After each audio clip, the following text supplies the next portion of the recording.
Enyhe katarzis. Klasszikus zenéről őszintén, Szatmári Róberttel a Rádiókafén. Szervusztok, ez itt az Enyhe katarzis, én Szatmári Róbert vagyok, és köszöntök mindenkit. Mai vendégem Takács Nagy Gábor hegedűművész karmester, a Takács Kvartett alapító tagja, és a Budapesti Fesztivál Zenekar állandó vendégkarmestere. Nem tudom, hogy jól mutattalak-e be. Igen, jól. Igen. Szervusz, köszöntelek a stúdióban. Szervusz. Örülök, hogy itt vagyok veled. Boldog születésnapot, hamarosan lesz. Na, köszönöm szépen. Egyre fiatalodom. Hogy érzed magad így a Kossuth díj után? Ja, nagy öröm, hogyha az embert megdicsérik.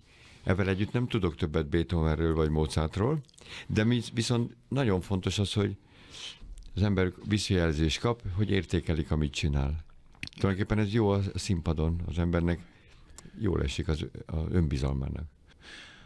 Most jöttél vissza Kínából, volt egy ilyen koncertkörút, amit a Verbieri Fesztivál zenekarában. Igen. Hongkong és Kína. Milyen volt Kína? Láttam egy felvételt a Facebookon rólad, valaki föltette. Hát, a kínai utcazenészhez csatlakoztál, és a hozzád... Elkezdtem dobolni a kínai zenészekkel. Igen.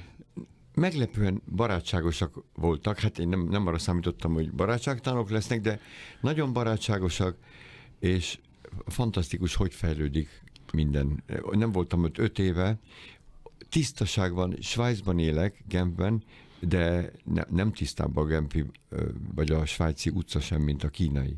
Legalábbis ott, ahol én voltam, a nagyvárosokban.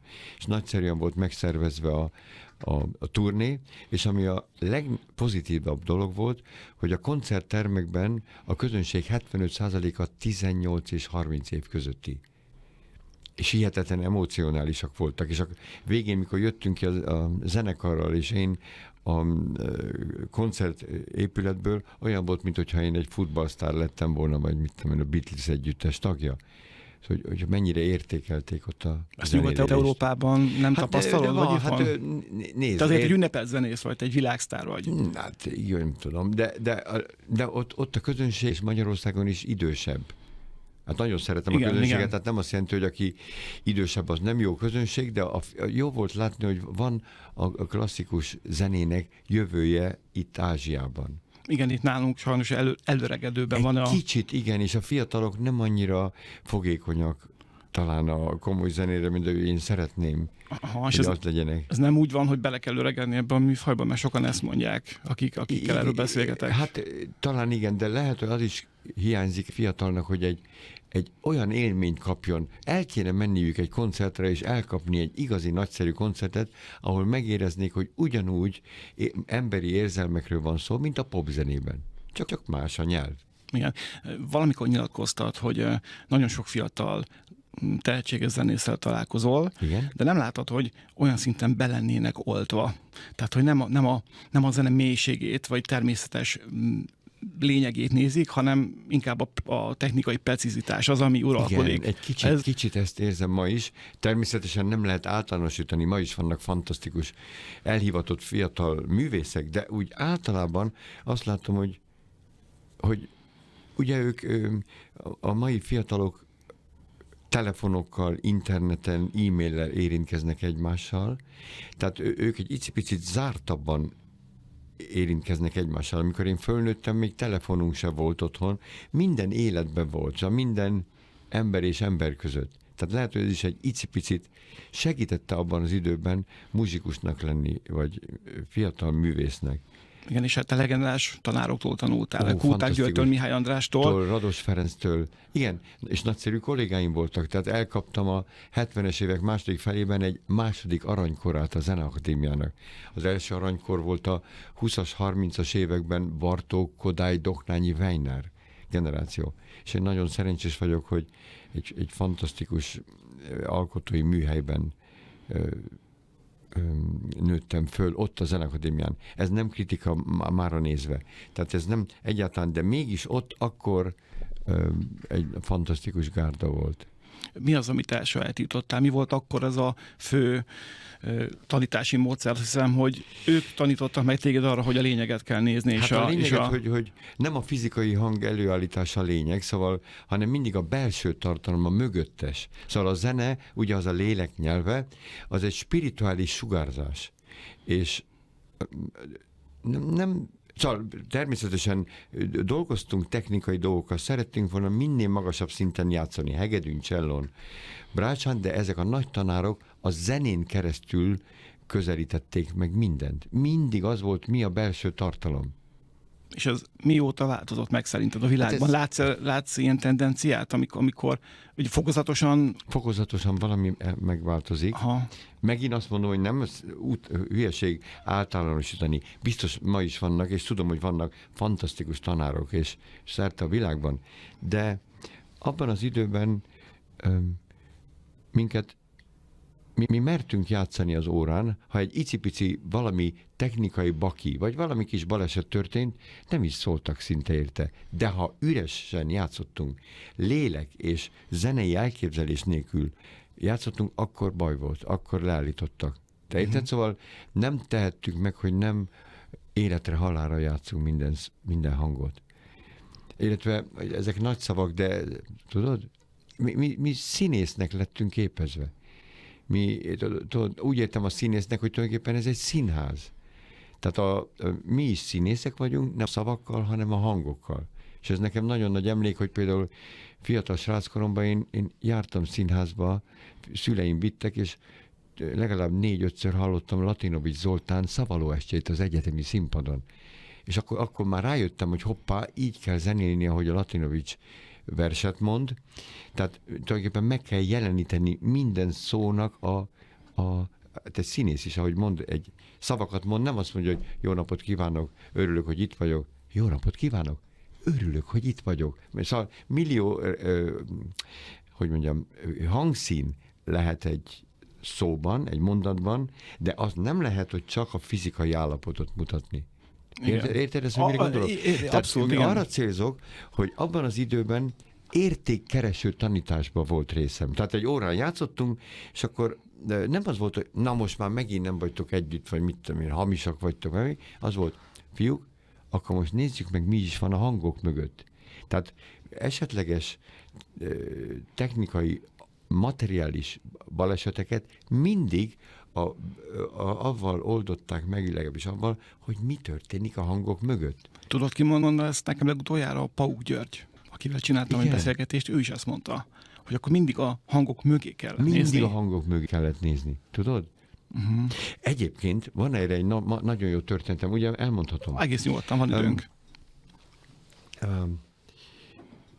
Pár évvel ezelőtt Bolonyában játszottam Schumann hegedűversenyt Gidon Krémerrel, az egy fantasztikus hegedűs, és én voltam a karmester, és elmentünk ebédelni, nem váltok témát, erről lesz szó, amit Pauk is beszélt. Csaponghatunk is. Azt mondja Gidon Krémer, te figyelj Gábor, tudom, hogy tanítasz is sokfelé, meg ugye vezényelsz, te mondd meg a fiatal generációnak, hogyha fiatalokkal dolgozol, nézzék meg az interneten, van egy olyan film, Royal Shakespeare Company, a londoni királyi színházi társaságnak egy filmje. Igaz, hogy angolul van, de most magyarul mondom, és megtaláltam, megmutatta ott az étteremben, hogy ez mi. Bejön egy híres színész, és azt mondja, de ott ülnek közönség, hölgyeim és uraim, én most már 30 éve foglalkozom a Hamlettal. Én most már 150-szer játszottam Hamletet, és a híres monológban szerintem úgy kell mondani, angolul van, de most magyarul mondom, szerintem ezt úgy kell mondani, lenni, vagy nem lenni. Ez itt a kérdés. Erre bejön egy másik, tényleg egy híres másik angol színész, ne haragudj John, én is foglalkozom a darabbal, szerintem nem így kell mondani. Szerintem úgy kell mondani, hogy lenni, vagy nem lenni. Ez itt a kérdés. Erre bejön egy harmadik, aki azt mondja, én is ebben foglalkozom, és ott én szerintem mégiscsak az van, hogy lenni, vagy nem lenni. Ez itt a kérdés. És erre bejön Károly herceg, aki ma az angol király, mert ez egy 10 évvel ezelőtti film, és persze nagy taps van, hölgyeim és uraim, tudják, hogy én nem vagyok színész, de most én dolgoztam egy nagyszerű színésszel, ő nekem meg azt mondta, hogy ezt úgy kell mondani, lenni, vagy nem lenni. Ez itt a kérdés. És erre a Gidon Krémer rám néz, figyelj Gábor, meg kell, hogy értsék a fiatal generáció, hogy minden lehet, mind a 4 nagyszerű, sőt, még van 80 fajta, de egyet tilos csinálni, azt nem csinálhatják. Lenni vagy nem lenni, ez itt a kérdés. Akkor is, ha tökéletesen, érthetően elmondják a szavakat, de hogyha emberi emóció nélkül, spirituális sugárzás nélkül mondják, nincs értelme, és így kell zenélni. Millióképpen lehet játszani, de mindig meg kell érinteni az emberi lelket. Érted? Szóval, abszolút. És amit a Pauk György mondott, akit én nagyon csodáltam mindig, és játszottunk is együtt, sőt, muzsikáltunk, ő is így tanult a Weiner Leónál. Nincs üres járat. Minden hang beszél valamiről. Minden hang mögött egy emberi érzés, spiritualitás van. Amikor megalapítottátok 75-ben a Takács Kvartettet, akkor ugye viszonylag hamar kvázi világsztárok lettetek, rengeteget utaztatok, és nem világsztár. Örülök, hogy ezt mondod, de ez egy olyan... A Takács Kvartett legendás. Azért a Dekkánál jelentek meg lemezek, igen. meg stb. Igen. Na, nem vagyok álszerény. Igen, és azt akartam kérdezni, hogy vajon az, hogy bizonyos darabokat, legyen az vonós négyes, vagy bármi, igen? Másképp játszik az ember, mint én 20-valahány évesen, és másképp 56 évesen, tehát magyarul az érettség az benne van, és ezek az interpretációk gyökeresen különböznek is egymástól. Különböznek. Érdekes, amit mondasz.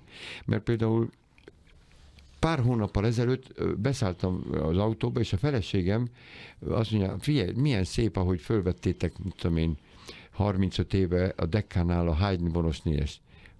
Hallgassuk egy kicsit, miközben vezetek. És fölteszi, és arra gondoltam, ma már nem úgy játszanám, sok mindent. És aztán hirtelen, egy kicsit ezt negatívan éreztem, de aztán hirtelen arra gondoltam, hát ez jó jel. Ez azt jelenti, hogy én nem stagnálok, hanem az ember állandóan fejlődik. Igen, meg szerintem minden kornak megvan a sajátossága. És az nagyon jó volt, csak az ember változik. Hát 7 évente a bőrünk sem ugyanaz, hát szóval mi mindannyian változunk. És ha már erről beszélünk, tudod, megjelent, nagyon büszke vagyok rá, hogy a Deutsche Grammophonnál kijött mind a 9 Beethoven szimfónia tavaly nyáron a Verbeek Kamarazenekarral, amit fölvettünk. És találkoztam Simon Rattle-lel múlt nyáron, és mondom neki, hogy, és ez ugyanerről a történet, mondom neki, hogy Rattle úr, angolul beszéltünk, én nagyon sokat tanultam az ön 2002-es felvételéből, fölvette a bécsi filharmonikusokkal. Az EMI-ban. Az EMI-nál fölvette. Ismerem. És erre azt mondja nekem, de Gábor, örülök, hogy ezt mondod, de én most már mennyivel többet tudok arról a Beethoven szimfóniákról? Most már nem úgy csinálnék rengeteg dolgot. És akkor rájöttem, hogy persze, ez egy természetes dolog. Az ember állandóan fejlődik, és próbál még mélyebben mögé nézni a hangoknak. És engem ezt tart, ha fiatalnak érzem magam, ez az állandó tanulási vágy, hogy minél többet ellesni, minél többet mélyebben látni a nagy zseniális zeneszerző hangjai, harmóniái mögött. Tudod, ez egy állandó kincskeresés. Igen. Azt tanultuk a nagy tanárainktól, hogy tulajdonképpen minden hang mögött aranybánya, gyémántok rejtőznek. Akkor is, ha úgy néz ki, hogy pam-pam, az lehet pam-pam, vagy pam-pam, vagy pam-pam, és a kottakép az nem szabad, hogy a vizualitás egyfajta unalomba vigye a játékot. Nekünk úgy kell nézni a kottát, hogy amögött emberi érzelmek vannak. Tudod? És hogyha idősebb korban szólaltatsz meg egy művet, vagy vizsgálsz meg egy művet, akkor az mindig mélyebb, vagy csak másabb ahhoz képest, ami volt mondjuk 20 éves korban? Azt mondani, hogy igen, jó a kérdés. Azt nem szabad azt mondani, hogy mélyebben, mert nem tud, lehet, hogy mélyebb, de nem szabad azt mondani, hogy aki fiatal, az nem mély, vannak azért nagyon mélyre látók, sőt a gyerek az nagyon mélyre lát. Szóval nagyon érdekes a kérdés. Vagy inkább az a fékevesztett energia, nem? Tehát a fiatalságnak van ez a fékevesztett energia, ami lehet, hogy felszínesebb vagy csekélyesebb, de ugyanakkor megvan a saját értéke, az a lendület. Persze. Szerint a komoly zenében is megvan ez, vagy nálunk is megvan ez? Megvan, teljesen megvan. Sőt, Robi, van egy válaszom. Tulajdonképpen vannak olyan zenék valószínűleg, amire előnyösebb a fiatalkor. Esetleg a lobogás. Vagy a tűz. Tudsz mondani ilyen zenét példaként? Hát persze, például Mozart zenéi tele vannak, vagy Bartóknak a vonós négyesei is, vagy Beethoven. Szóval de ezek az emberek tele vannak fantasztikus tűzzel, valami egy lobogással. De viszont vannak olyan pillanatok, amikor hirtelen a lobogás megszűnik, és valamit mondanak az életről, vagy valamit, egy nagyon fontosat. Hirtelen lenyugszik a zene, és ott valami mély dolognak a csöndes mondása van. Ott lehet, sőt biztos, hogy nagyon előnyös, ha az ember átment küszködéseken és traumákon is. Mert akkor abból tudod, hogy mit érezhet valaki. Tudod? Uh-huh. Hát ezek érdekes dolgok. Tehát a zenétől is függ. A te fiatal éveid azok milyenek voltak? Bohém évek, tomboló évek? Vagy nem voltál soha ez a tipikus lázadó típus? Nem voltam lázadó. Nem voltam. A focit nagyon szerettem. Igen, a focizni is szerettem, néztem mindenféle sportot, de tudtam, hogy mivel nem hegedültem, tudod, és én tudtam, hogy nem születtem igazán, manuálisan nem vagyok egy olyan különleges adottságú, én tudtam, hogy nekem nagyon szorgalmasan kell ahhoz dolgozni, hogy nagyon magasra menjek föl. És úgyhogy rengeteget dolgoztam, tudod, amellett nem tudtam bohém lenni, nem jártam annyit a lányok után, szerettem volna, de mondjuk pont ezt akartam kérdezni, hogy voltak kocsmázások, csajozások, ilyesmi? Hát kocsmázások volt egy a régi pár. szép időkről. De talán nagy csajozások nem voltak, de nem bánom meg. Nem bántam meg, mert viszont nem vont el a figyelmemet. Szóval dolgoztam keményen. A focit az viszont imádtam. Igen. Beszéltünk ott, vagy említetted a traumákat. Uh-huh. Amikor a kezed beteg lett, akkor kellett, hogy abba hagyd a koncertezést. Nem hagytam abba, csak a kvártetből jöttem el. De nem az volt, hogy nem koncerteztél, csak lemezeket vettél fel utána? Mert a stúdióban... A stúdióban nem jött be az a probléma, de ez nagyon érdekes a kérdésed. Ugye 89 végén kezdődött a probléma a jobb kezembe, egy ilyenfajta furcsa lemerevedése, de csak koncertdobogon. Ez érdekes. Úgyhogy 92-ben hát megbeszéltük a srácokkal, hát egy magas világszínvonalat nem lehet úgy tartani, hogy az első hegedűs, aki az inspiráció fő forrása, mindenki hihetetlen fontos, de az első hegedűs a fő forrása az inspirációnak, hát ha valaki csak 45-50%-on tud teljesíteni a keze miatt, hát az úgy nem működik. Szóval megbeszéltük, eljöttem, de utána én hegedültem, és vezettem a fesztivál zenekarnak. Koncertmesterként, igen. És aztán trióztam is, ugye a Takács piano trió, és aztán a Mikrokozmosz kvartettel játszottam 2008-ig, fölvettük megint a Perényi Miklós barátommal, Tuska Zoli barátommal és Papsanyi barátommal mind a 6 Bartók vonós nézt megint 2007-2008-ban, és sajnos szembesültem avval, hogy a stúdióban nem volt olyan probléma a kezemmel. Uh-huh. Ez egyfajta, sosem oldottam meg. Tudod, ez egyfajta vereség az életemben, hogy ezt nem tudtam soha meggyógyítani a kezemet. Most se tudok pálcával vezényelni. Valami furcsa dolog belőle. Igen. De hát nem akarok terhelni senkit ebben, de szépen nagyon szerencsés ember vagyok, tudod? Úgy érzem, hogy a szerencse fia vagyok, mert annak idején 3 fantasztikus kollégával és 3 fantasztikus tanárral kezdtük el a vonós négyesezést. Aztán később ugye baj lett a kezemmel, de még most is föl tudok menni a színpadra, már nem kell hegedülni. Nem, ugye, hogy a szerencse fia vagyok. Szerintem mindenképpen. Egyszer mondtál nekem korábban egy interjúban valami olyasmit, hogy lehettél volna még magasabbra, meg hogy mit tudom, ha bizonyos körülmények így, meg úgy alakulnak. Igen, én meg akkor mondtam, hogy ez hülyeség. Hülyeség. Hát abszolút. Akkor mondtál egy ilyesmit, hogy igazadban lehettem volna magasabb szintre, mint hegedűs, de úgy jó, ahogy volt. Ez így. És most vezénylek, és nagyon örülök, hogy gyönyörű zenékkel, hát új dolgokat tanulok. Ugye én játszottam 17 éven keresztül a kvartett repertoárt, rengeteget koncerteztünk, és most megismerem a zenekari irodalmat.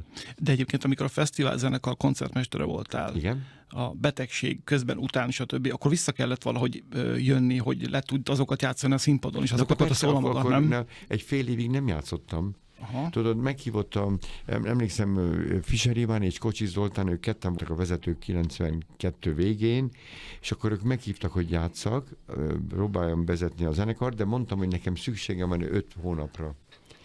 Tehát, sőt, egy fél évre, és megint elkezdtem tanulni, hegedülni nulláról. Tehát üres húrokat, és kezdtem fölépíteni magam. Még egyszer akartam meggyógyítani magam, tudod? Aha. És jobban is ment, de sosem gyógyult meg igazán. De utána már színpadon is tudtál magabiztosan hegedülni. Tudtam, igen, de sosem 100% szinten. Tudod? Igen. És egyébként hálás vagyok Fischer Ivánnak azért, mert mikor játszottunk, soha egy rossz szó nem volt, soha egy rossz nézés, hogy koncerten esetleg lemerevedett a kezem. Soha.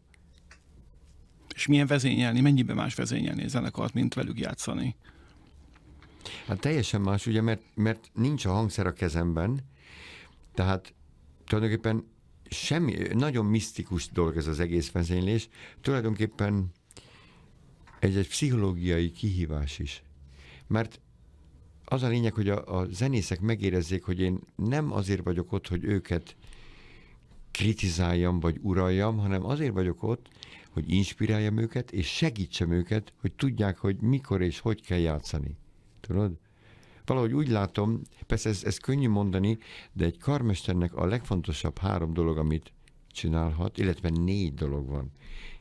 Inspirálni kell a zenészt körülötted, segíteni, hogy tudják, hogy mikor és hogy kell játszani, szóval a mozdulatokkal, önbizalmat kell nekik adni, mert ők játszanak, nem én, és valahol tudat alatt hálásnak is kell lennünk, mert ugye nagyszerű muzsikusok ülnek előtted, és lehet, hogy néha sokkal jobb ötletük van egy-egy zenei frázis, mint nekem, és mégis azt csinálják, amit én kérek. Tehát szokott neked rossz hangulatú próbált lenni? Nem hiszem. Te legendásan kedves vagy. Volt már olyan. Igen, de amikor egy rosszabb hangulatú próbálok nem sose arrogáns lenni, senkit meg nem sérteni, de néha érzem, hogy feszült vagyok, de ilyenkor, ha nagyon őszinte vagyok, nem a zenekarral van soha se baj, hanem az ember magával viaskodik. Tudod? Milyen kevés ember ismeri ezt be? Na de várjál. De hogyha nem akarom magam hasonlítani Novák Djokovichoz, mert az a világ egyik valahogy legnagyobb teniszezője, de múltkor azt olvastam, hogy megkérdezték tőle, hogy Djokovic úr megnyerte az ausztrál versenyt, milyen nehéz volt az ellenfele. A Cicipász egy görög volt 2 éve. Milyen nehéz ellenfél volt? Azt mondja, nagyon nehéz ellenfél volt, de a legnehezebb ellenfél nem ott van, hanem itt. A magaddal való viaskodás, tudod? Ezzel te hogy állsz? Magadban? Úgy állok vele, milyen típusú ember vagy úgy általában? Ki vagy békülve magaddal? Sokat veszekedsz magaddal? Nem az, hogy veszekedek magammal, hanem... Nem csak zenéleg értem, nem csak szakmailag, hanem úgy általában.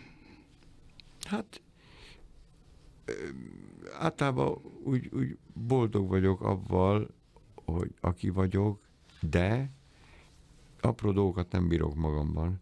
Például? Azt mondtad, hogy mindig kedves vagyok. De néha úgy érzem, hogy nem, hazug ember nem vagyok, de van valami, egy belső kényszer, hogy szeretném, hogy szeressenek, próbálni, és akkor néha a kedvességem nem 100%-osan igaz. Cukros nem vagyok, nem is hazudok, de néha ez a Mr. Nice Guy bejön, feleségem abszolút nem bírja ezt bennem, és megértem. Amikor látja rajtad, igen, látja rajtam, hogy nem igazán én vagyok. Szóval, ezt például most kérdeztél, van egy-két dolog, a többit nem mondom azért el, de ez például, ezt nem bírom magamban, de hát most már nem vagyok 20 éves, nem biztos, hogy meg tudok változni, de azért próbálok. Őszintesség a legerősebb fegyver, tudod? Nem a fegyver az egy ronda szó. Tehát, ha a zenekar megérzi, hogy őszintén vagyok, és én ezt tényleg őszintén érzem, vagy mondom, akkor megcsinálják lélekkel. És hogyha valaki őszintén szigorú, vagy dühösebb, vagy más habitusokkal mester, akkor is tud érvényes lenni? Tehát, hogyha mondjuk egy Toscanini típusú karmester, vagy egy Karen típusú karmester, vagy akire ugye, ez egy érzékeny téma. De az egy másfajta világ volt. Ők még úgy beszél, ma már nem lehet azért így beszélni. Szóval ők hát szinte diktátorként, nagyon nagy emberekről van szó, óriási zsenikről, de ők kvázi diktátorként viselkedtek, ma ez azért nem menne.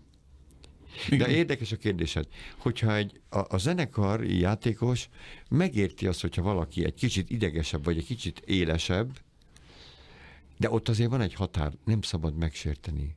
Nem szabad megsérteni azt a játékost. Szóval tudod, ezen meg kell, hogy értse a zenekar, hogy értük szólok a zenéért, és nem miattuk. Ez a József Attilai mondás. Ha azt érzik, hogy miattuk, mert te ilyen vagy, meg olyan, akkor lemerevedik az egész társaság. Tudod, ez egy nagyon nehéz kihívás, hogy beszélni. Pszichológia, mert ha csak barátság van, akkor nem vesznek ám komolyan, akkor ilyen óvoda van. Szóval, viszont hogyha nagyon nagy autoritás, illetve az ember túl keményen próbálja kezébe venni az egészet, attól le is merevedhet a társaság. Valahol barátság és autoritás között félúton van az út. De persze ez könnyű most így mondani, ülök veled szemben, de ott ülsz, mint 80 emberrel szemben, mindenki teljesen más, valaki biztos nem bír téged, valaki. Na ott ezt elérni, az igazi pszichológiai harmonikus állapotot, az már nagy kihívás.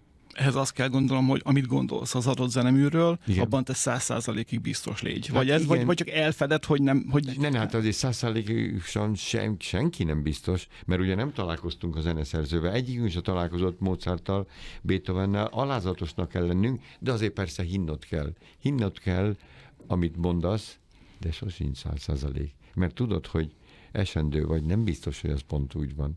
De abban az adott pillanatban a zenész nehogy megérezze, hogy én kételkedem. Általában egy karmester, igen. Sőt, egy karmester mindig többet tud az adott zeneműről, mint egy zenész. Tehát olyan felkészültség, ez általános igazság, igen, nem? Hát igen. Nem, én félek általánosítani, de egy karmester az egészet látja át. Szóval, és egy zenekari zenész, akármilyen nagyszerű, akármilyen szuper zenész, el van foglalva a saját szólamával. Igen, mondhatom, hogy a karmester az, nem mondom, hogy jobban tudja, de más, komplexebb módon látja a darabot, mint a zenekari zenész. Te harcolsz karmesterként az egóddal, hogy mennyit engedhetsz egy próba folyamat során, vagy ez az nálad? Az egómmal nem kell, azt hiszem jobban szeretem a zenét, mint az egómat. De ha már erről van szó, és tudod, mondtad, hogy múltkor, mikor találkoztunk, már beszéltünk, hogy Fradi drukker voltam. Na most 2008 óta, mikor Lionel Messi föltűnt a Barcelonába, akkor Barcelona drukkor is kezdtem lenni, és 3 éve találkoztam Pep Guardiolával Manchesterben. Bemutattak neki, tudod, ő a Manchester Citynek az edzője, híres edzője most, és az egóról van most szó. És megkérdeztem, mondtam neki, Guardiola úr, én önnek nagy tisztelője vagyok már 2008 óta, mióta a Barcelona aranycsapatát edzette. Mi ugyanazt csináljuk, én karmester vagyok, ön futballmenedzser, én ott állok a zenekar előtt, egy hangot nem játszom, de ön ott ül a kispadon, ön se rúg bele a labdába, de mégis a mi célunk az, hogy tudjuk a játékosainkat az egyéni 100%-os potenciál közelébe vinni, de csapatszellemben. Nagyon kíváncsi vagyok, hogy ön mit mond a játékosainak, mielőtt kimennek. Azt mondja, erre nem is gondoltam, ez egy jó hasonlat. Mikor kimennek a pályára, az utolsó szavaim az, ne próbáljátok tökéletesnek lenni. Emberek vagytok, nem baj, ha kihagytok egy 11-est. Nem baj az is, hogyha mellé lőtök. Egyáltalán nem baj, az benne van a pakliban. Egy viszont biztos, hogy úgy kell kimennetek, hogy tudnotok kell, hogy rengeteg embernek ez az egyetlen örömforrás, aki a stadionba ülnek, sokan az utolsó garasukat adják a jegyre, tehát szívvel, lélekkel játszani, és 2 dolog tilos, az egót bevinni a pályára, mert az ego, Tehát legyetek büszkék arra, hogy akik vagytok, önbizalommal kimenni, de az ego megmérgezi a csapatszellemet. És még az egymás bírálata. Se magadat, se a másikat ne bíráld, mert az is megmérgezi a csapatszellemet. Ha látom, hogy valaki szarkasztikusan bírálja a másikat, mert nem adta le a labdát, az ember nem játszik. Mert megmérgezi, nem játszik a következő 3 meccsen. És azt mondja, hogy én vagyok a világ legszerencsésebb embere, mert Lionel Messi 2008-ban mindenki tudta, hogy az egy zseni, de mivel a Lionel Messi autista, én ezt nem tudtam egyébként. Én sem tudtam. Nem tudtam. Azt mondja, hogy azt sem tudtam, amit a Guardiola úr mondott, hogy egy autista nem tudja az egóját bevinni. Ott nincs ego mutatás, ott valami tisztaság van, tehát a Lionel Messi soha nem mérgezte meg se a Barcelonát, se az argentin válogatottat a saját egójával, és azt mondja, Cristiano Ronaldo, az is egy zseni, de viszont, hát ez most én nem értek hozzá, most csak a Guardiola urat idézem, azt mondja, az egy zseni, de ő viszont megmérgezte a portugál válogatottat az egójával. Lehet, hogyha kevesebb egója lett volna, világbajnokok lehettek volna. Ha rájuk nézel, látszik is, nem? Tehát a Messiből tényleg ilyen sugárzik egyfajta tisztaság. Na most csak azért mondom ezt a Messi hasonlatot, és nem akarok sportról beszélni. De beszéltünk arról is. Hát tudom, de ez nagyon fontos, hogy az ego ne tehát egy karmester ne nagyon vigye be az egóját, hogy én ki vagyok. Az sok ilyen van, nem? Tehát igen, azért inkább a tudásával és az emberségével vívja ki a tiszteletet, vagy érted?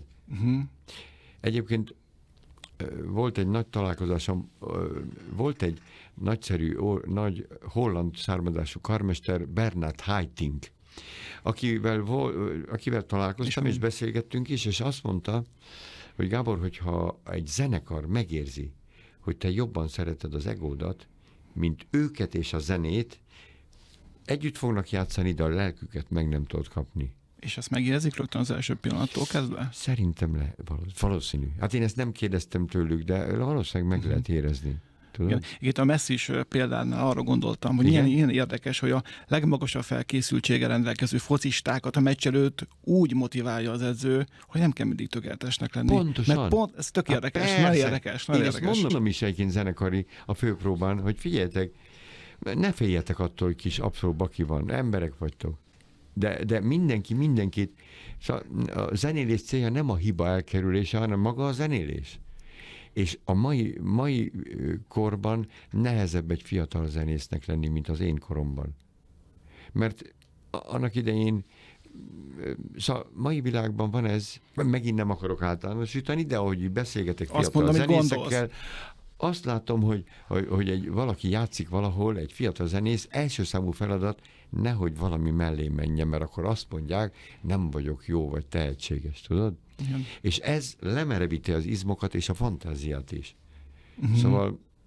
Szóval minket úgy neveltek, hogy fiúk kimentek a színpadra, és a zenélés első számú feladata nem a hiba elkerülése, hanem maga a zenélés, és ezt magam példáján tudom, abban a pillanatban, hogyha a zenére teljes szívvel, nyitott szívvel ráálltunk, attól a biokémiai működése az izmoknak és az agynak a működése sokkal szabadabb, és sokkal magasabb technikai szinten játszol, amennyiben megengeded magadnak, hogy nem vagy tökéletes. Igen. Tudod?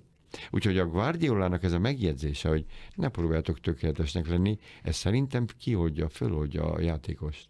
És amikor elkezdenek működni ezek a biokémiai folyamatok, amikor egyszer csak így elkezd működni a varázslat, vagy nem, ne használjunk ilyen nagy szót, egyszerűen csak magától értetődő az egész, ilyenkor a közönség is fogja. Bejöhet. Aha. Ezt mondta a Guardiola is, hogyha egymást segítitek egó nélkül, és nem akartok tökéletesnek lenni, hirtelen bejöhet ez a flow folyamat, és 4-0. És hirtelen mint hogyha úgy érzed, hogy fény van rajtad. Mint hogyha könnyebb minden. Egyébként ez le van írva, az Anna Kareninában Tolsztoly által, hogy a gróf elmegy kaszálni a parasztokkal. És akkor, mert meg akarja bizonyítani, hogy beáll közéjük. Fantasztikus. 2 oldal, azt tanítani kéne ezen akadémiákon, hogy a Tolsztoj hogy látta ezt, hogy beáll kaszálni, és próbál jó lenni, és tökéletes. És érzi, hogy a földműves emberek körülötte egy kicsit szarkasztikusan nézik, hogy kínlódik. És a görcs áll be a kezébe. De hirtelen arra gondol, ne gondolj magadra, gondolj arra, hogy itt emberek között vagy. Érezd a természetnek a varázsát. Ne akarjál tökéletesnek lenni, csak megérezd a ritmust, és hirtelen nem is fáradt, hirtelen úgy érzi, hogy könnyen megy, és egy órán keresztül tud kaszálni. Most persze én egy kis ember vagyok, Tolsztoj zseniális leírásához képest, de én ezt meg fogom keresni. Nem tudom, egy 10 éve olvastam az Anna Kareninát, az úgy van leírva, hogy a muzsikusok is tanulhatnának belőle. Vagy egy átlag ember. Hát persze. Amikor csak elmegy sétálni, vagy otthon ül a kertjében, persze. És akkor csak úgy átadja magától.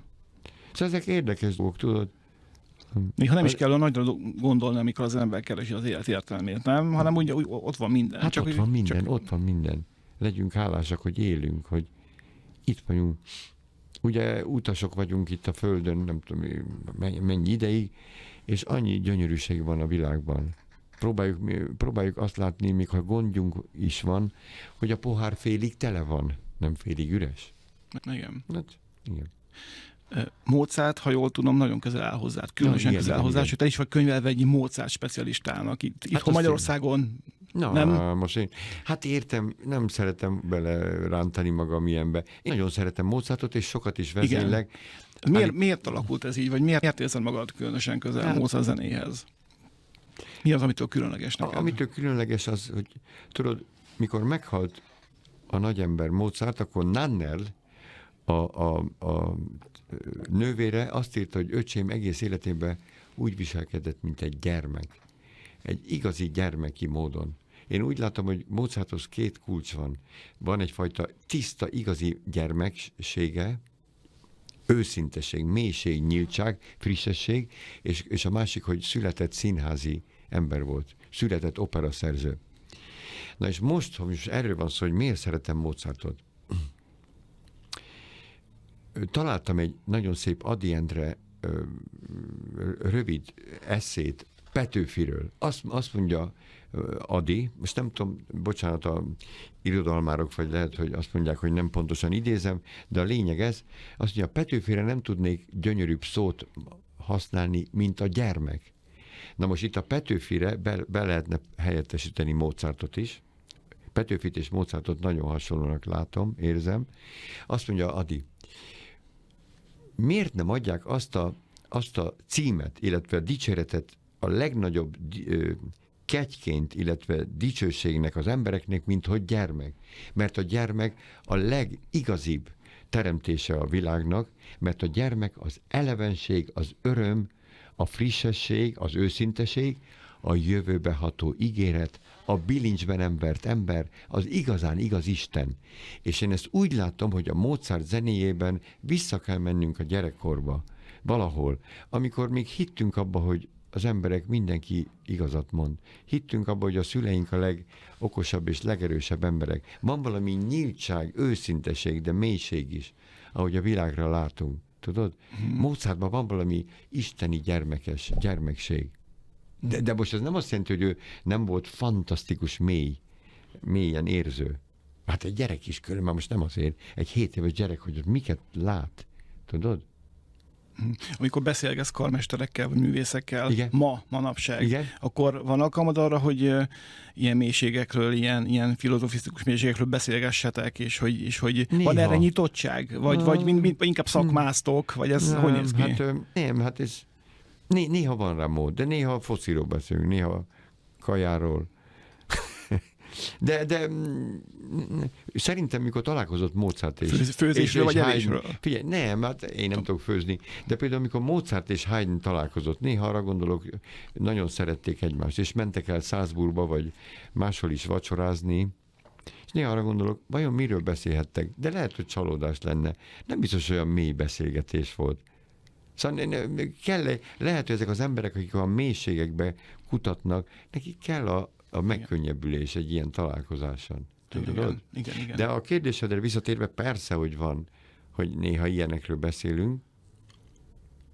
Meg egyébként, Igen. bocsánat, csak abban mindenképpen ez nagyon érdekes gondolat, hogy tulajdonképpen nem kell mélységbe menni azért, hogyha egy jó ételről beszélsz, egy jó sörről, vagy egy jó messzicsárról, az önmagában, az azt jelenti, hogy belengeded magad az életbe, és csak úgy lazán ezzel, és akkor attól te még érezhetsz mélyen. Persze. Aha. Sőt, én nekem tele van rengeteg nagyszerű támadás, meg ilyen régi emlékek.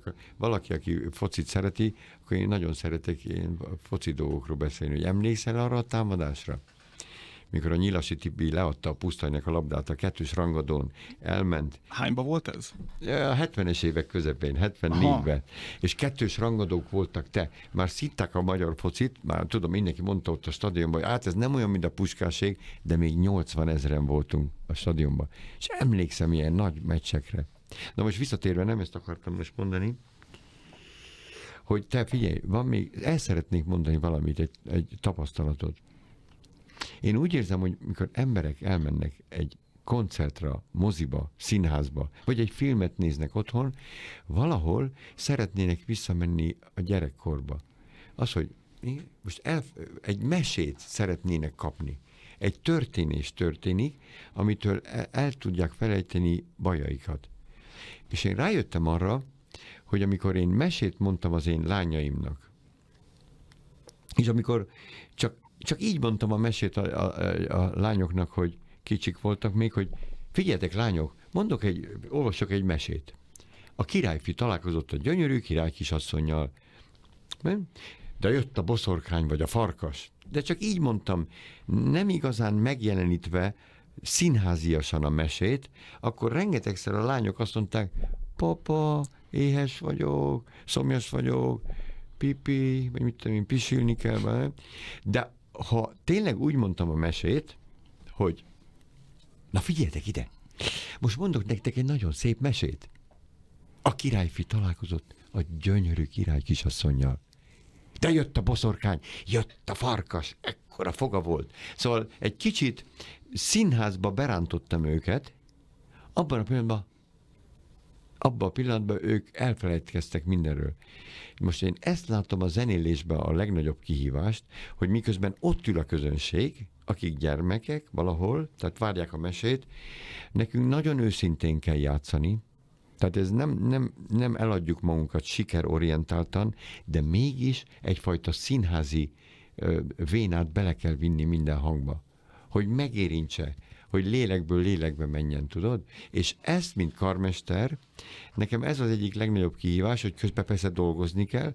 A zenekari zenésznek el kell játszani millió hangot, de nekem valahogy be kell rántani őket egyfajta mesevilágba a koncertra. Na ez nekem a legnagyobb kihívás. És amikor sikerül, akkor az nagyon nagy öröm. Amikor sikerül, nem mindig sikerül az egész koncerten, de hogyha, mit tudom én, van 5x8 ütem, hogy hirtelen megáll a levegő, akkor érdemes volt csinálni, és akkor megfordulok néha, és a koncert végén azt látom, hogy most nem csak, hogy mosoly van, de látom, hogy az emberek egész másként ülnek ott, a szemeik mások, mint a koncert elején, akkor arra gondolok, na, ez most megérte. Igen. Tudod? Akkor valamit, egy spirituális gyógyszer lett a mi zenei hangunkból. Pont ezt akartam mondani. Mert tulajdonképpen mi lélekgyógyászok vagyunk. És pont a mai világban, tudod, egyre inkább szükség van arra, tudod, hogy mennyi gond van a világban, hogy háborúskodás, infláció, hát rengeteg gond van a mai világban, de ott, aki eljön a hangversenyterembe, ott meg kell tisztítani embereket, magunkat és őket is, ezektől a mérgektől, tudod? Igen, de ez egy picit le kell lassulni, és félő nem, hogy egyre kevesebb ember képes erre, hogy ebben hatalmas zajban, ahol egy percig tudunk koncentrálni, meg nem tudom, hogy így kész akkor. Hát igen, nagyon, igen. Mert eddig volt utánpótlása a komoly zenei koncerteknek, nem most tudom, hogy... Nem annyira. Tudom. És tudod, a fiatal generációnak is, ha már ezt említed, az egy veszély lehet, hogy ilyen gyors híreket olvasnak, tudod? Egy perces videó, ugye, TikTok, és akkor már... Jön egy másik, és meghallgatni egy Schubert szimfóniát, ami 35 perc, vagy egy Brahms, ott azért ez nem egy perces ilyen videóklipről van szó, tudod? Igen, le kell lassulni, és akkor egy meg kell adni kicsit, magadnak. vagy igen, átadni magadat, tudni azt, hogy és igen, most add át magad ennek az élménynek, vagy tedd szabaddá a lelkedet. Ma játszottunk az elmúlt 2 napban a fesztivál zenekar, amikor próbáltunk Mozartot és Haydnt. Most onnan jöttem különben, mert holnap koncertünk van Zenakadémián, és ez egy nagyszerű kezdeményezése a fesztivál zenekarnak, hogy fiatal iskolások, 10 éves gyerekeket hoznak, jöttek és hallgattak a próbáinkat. Tudod? Fiatal gyerekek. Majdnem végig ott voltak tegnap is, és ma is, váltották egymást az iskolák, és akkor én vettem magamnak, kértem őket, maradjatok ott mindig 10 percre, amikor vége a próbának, hogy beszélgessek veletek 15 percig. Ma is ez történt, és akkor kérdezem a gyerekeket, hogy na, megéreztetek valamit Mozartból, hogy milyen egy különleges varázs. És akkor látom, hogy ma egy kislány azt mondta, igen, gyönyörű volt, csak egy kicsit hosszú volt a darab. De aranyosan mondta, és mások is bólogattak, hosszú volt a darab. És a csillogó szemmel gyönyörűen aranyos fiatalok ültek velem szembe, de elhangzott többször, kicsit hosszú az a 30 perc, mert végigjátszottunk egy darabot. Hát és akkor eszembe jutott ez, hoppá, igen, mert így nőttetek föl, hogy fél percig tudtok koncentrálni. Néha én is csak egy tételt hallgatok meg egy Mozart szimfóniából, de az is egészen fantasztikus élmény. A Mozart azért egy különleges dolog. Az egy varázs. Egy lelki balzsamot ad. Aha. Régebben én mindig azt mondtam, ez lehet, hogy hülyeség, hogy amíg mondjuk a Bach az istenit hozta le az embereknek, addig Mozart az embert emelte fel az isteni szintre. Igen, ez nagyon szép, amit mondod. Tehát, hogy ez a jó embernek lenni érzése van általában, amikor az Mozartot hallgat, nem? Bach is ilyen, hogyha igazán Bachot és Mozartot hallgat az ember, hiszek abban, hogy jobb emberré válik, valamitől megemelkedik. Biztos. Hát minden, sok zenesz, Beethoven hallgatva is. Csak ott ilyen forradalom van, meg ilyen. De Schubert is, persze nagy zeneszerzők, az fantasztikus, hogy micsoda lelki sugárzásuk van. Tudod, és az nem véletlen, hogy a Mozartnak van egy levele, ha már Mozartról beszélünk, azt írja egy barátjának, mit teszi a zseniális zenészt. És azt mondja, hogy igazából a legfontosabb nem a tehetség és a nagy szorgalom, ez mind a kettő nagyon fontos, hanem 3 szó. Szeretet, szeretet, szeretet. Szóval mi olyan melegség sugárzik Mozartból. Tudod, hát a Pál apostol is azt mondja, hogy a 3 legfontosabb dolog hit, remény, szeretet, de a legfontosabb a 3 szóból a szeretet. És valami nagyon mély, humánus szeretet árad Mozartból, és amit mondtál az előbb a Bachra, meg Mozartra, van egy mondás, a mennyekben az angyalok Bachot játszanak. De ha nem néz oda senki, akkor Mozartot. Hú, ez nagyon jó mondás, igen. Ez jó, nem? Hát ez csak egy ilyen szellemes mondás. Ezt korábban mondtad nekem, azt hiszem, ugye, hogy ez nagyon szép. Ez nagyon jó, nagyon jó. Nagyon szép. És hát sok mindent te láttad az Amadeus című filmet? Persze, rengeteget van egy rész, amikor a Mozart felesége elmegy Salierihez kunyerálni pénzt. Persze. És akkor azt hiszem, nem tudom melyik versenyműnek a lassú tétel, ez a gyönyörű szép téma elkezd kibomlani, és akkor a kamera azt mutatja, hogy a Konstance belenyúl az édességes dobozba, és megvan? Na, hát erről szól. Erről szól. De közben a Salieri megérzi a varást. Abszolút. Hát teljesen el van varázsolódva. De Konstanza kiveszi a az megvan akkor. Nekem a kedvenc motivum, neked is akkor szerint. Én amikor, ha már erről van szó, amikor kikerültem Amerikába, Colorado-ba, 1986-ban ott éltünk, de a fiúk most is ott élnek, a Takács Quartet, de 6 évig éltem ott, rengetegszer próba végén hazamentem, és meg volt videón a Amadeus, vettem kaliforniai vörösbort, letettem, ment az Amadeus. Én már kívülről tudtam, még a háttér, a statiszták is, hogy mozognak. Nekem minden megvan abból a filmből. Imádtam. Sokan azt mondják, hogy ez a film egy kicsit csalóka, mert nem adja vissza az igazi művésznek az alkotását, az idealizált, de a művész igazság szinten viszont... Szerintem ilyen volt Mozart. Aha. Hát én nem tudom, hát nem mondhatom, hát nem találkoztam bele, de szerintem zseniálisan meg van fogva. És tulajdonképpen a Mozart, Beethoven, Schubert, nagy zenészek rólunk beszélnek, mert csak azért, mert hogy ők zsenik, attól még ugyanolyan emberi érzéseken mennek át az életükbe.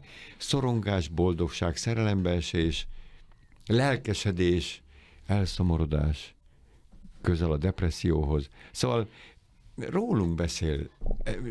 Igen. És ezt meg kéne, hogy értsék a fiatalok is, hogy menjenek el koncertre, mert az jó dolog a popzene is, jó. Na de hogyha igazán mély érzéssel van remekül játszva egy klasszikus zene, az ugyanúgy őrülük szól, mint egy popzene. Igen. Hát az ő érzelmeikről. Igen. Szerintem egyébként az Amadeus film az jót tette a Nagyon popzenének jót és tett. Mozartnak, szerintem nagyon Jót tett, és a Király beszéde című angol film is Láttam. jót tett, mert ott a végén a Beethoven 7. szimfónia híres lassútétele, te annyi fiatallal találkoztam, akik azt mondják, megszerettem Beethoven, mert megnéztem a Király beszédét, és amikor intézi, tudod, az angol nemzethez a szavait, mikor háborúba lépnek Németország ellen, hát az a beszéd, az fantasztikus, hogy a 7. szimfónia, ahogy a nagy lányom is azt mondta, papa, beleszerettem Beethoven zenéjébe, akkor, amikor azt láttam. Ezek a filmek jót tesznek. Az élmény közeli megközelítés az kell. Aha. És tulajdonképpen néha arra gondolok, miért nem csinálnak Brahmsról, Schubertről, Beethovenről egy Amadeus-szerű filmet? Egy zseniális rendező, tudod?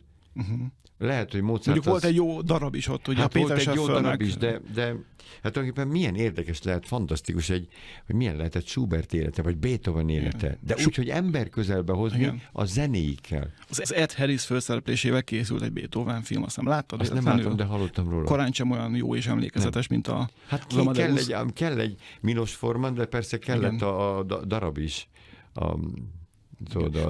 Schubert élete aztán nagyon érdekes lenne, nem? Tudod, az a 35 évet élt, hogy mennyit? Még a 31-et? 31, hogy az hogy van megtöltve. Persze, milyen... de akár egy Haydn élete is, vagy Schumann, Brahms és Clara Schumann szerelme, vagy a hármukról film. Tudod? De persze ehhez kell egy zseniális filmrendező, egy jó darab, egy jó dramatúr, szóval úgy értem, egy jó színdarab. A Takács kvartettel tartod most a kapcsolatot? Nagyon jó, persze.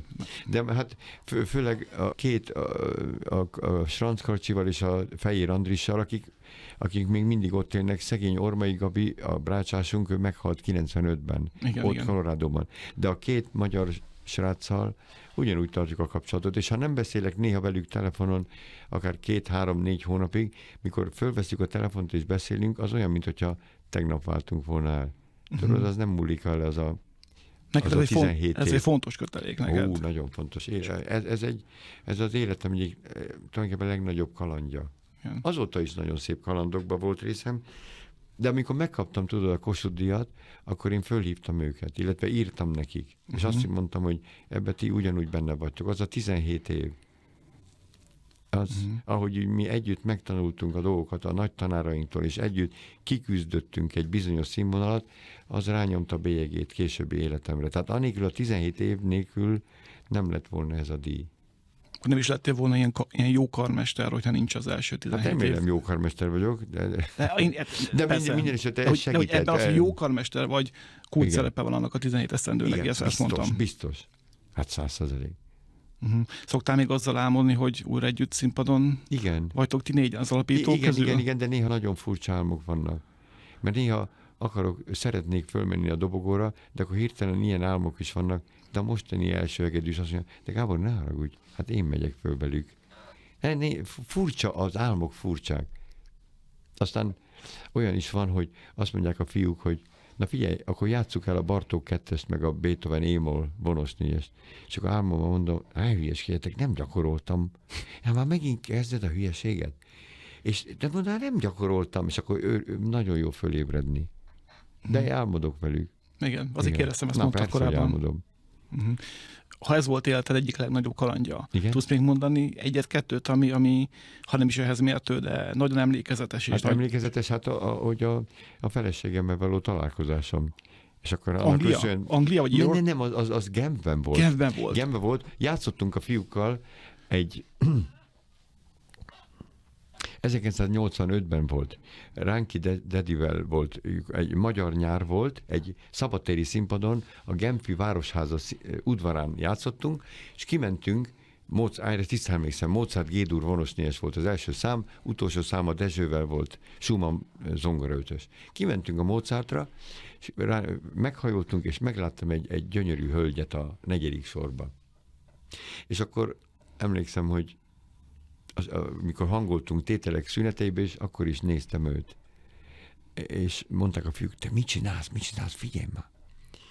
És aztán arra gondoltam, hogy hú, de szép hölgy, de hát biztos nem fogok sohasem találkozni vele, de később ő lett a feleségem.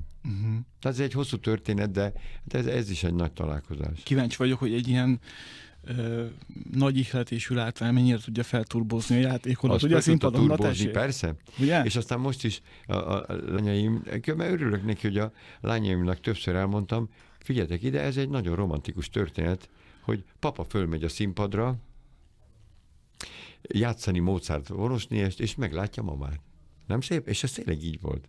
Igen. Tehát ez egy nagy kaland volt, hát sok minden volt, de rengeteg minden. Hát meg a vezénylés, rengeteg nagyszerű emberrel találkoztam, óriási, zseniális muzsikusokkal is, és akkor rájöttem, hogy arra gondolok néha, hogy nem vagyok zseni, mert azért ez nem álszerénység. Egyáltalán nem vagyok zseni, mert láttam, hogy milyen dimenziókban él egy pár nagy zseniális zenész, de azt valahogy érzem, hogy ha színpadra megyek, van antennám a zseniális zeneszerzőhöz. Ilyenkor egy zenész így el tudja magát helyezni a palettán, hogy ő miket tud és milyen szinthez tartozik, vagy ez egy külön képessége ehhez? Szerintem, várjál, nekünk kell egy önbizalom és egy erő a színpadra lépésnél. Tehát nem kell állandóan abban filózni, hogy vagy gondolkozni, hogy mi a gyengém, vagy nem a gyengém, de azért magunkban szerintem mindannyian tudjuk, hogy mik az erősségeink, mik a gyengénk. Csak valaki nem mer ebben szembenézni, tudod? Szerintem egy focista is. Figyelj ide, most nem azért mondom. Hát Roger Federer, Rafael Nadal és Djokovic, hát még most is edzőket tartanak, sportpszichológus tanácsát kérik. Szóval csak úgy lehet fejlődni állandóan és fölmenni nagyon magasra, ha mer szembenézni, hogy mik esetleg a gyengéid. Tudod? Hát figyelj, Beethoven, 38 éves Beethoven, amikor már megírt 8 szimfóniáját, még a 9. nem volt. Ilyen levél van, egyszerűsödni, lényegre törni, még nem vagy ott, ahol kéne. Schubert utolsó évében elment leckéket venni egy tanártól. Úgy érezte, hogy nem ért hozzá igazán a kontrapunktikus komponáláshoz. Hát most, hogyha Beethoven és Schubert jelent, akkor én egy kis pontocska hozzájuk képest merem bevallani, amik a gyengéim, csak most nem mondom neked. Pedig milyen jó lenne. Nem, hát nem. Nézd, de ezeket fejleszted. Várj. Nézd, avval szembe kell nézni, érzem, hogy egy zenekart meg tudok fogni. Már úgy értem, hogy tudok inspirálni. De abban is tisztában vagyok, hogy én sose tanultam meg, én nem jártam karmesteri leckékre. Tanultam, mentem órákra, de mondjuk nincsenek hosszú évek mögöttem. Ez egy szakma, a fizikális dolog. És néha érzem, hogy amit bennem van, a fantáziámban, a kreativitás, és amit belül hallok, az magasabb szinten van, mint esetleg a fizikai ügyességem. Az nem azt jelenti, hogy én ügyetlen vagyok, tehát nem akarom magam lekalapálni, hogy nem tudok vezényelni. Tudok, de néha érzem, hogy a fizikai ügyesség alatta van a szellemi képességemnek. És akkor de ebben kimegyek a színpadra, az utolsó pillanatban gondolok erre, de arra gondolok, hogy a legnagyobb erő az, hogyha merjük vállalni magunkat. Ne próbáljak más lenni és jobb. És akkor az ember megnyugszik, tudod,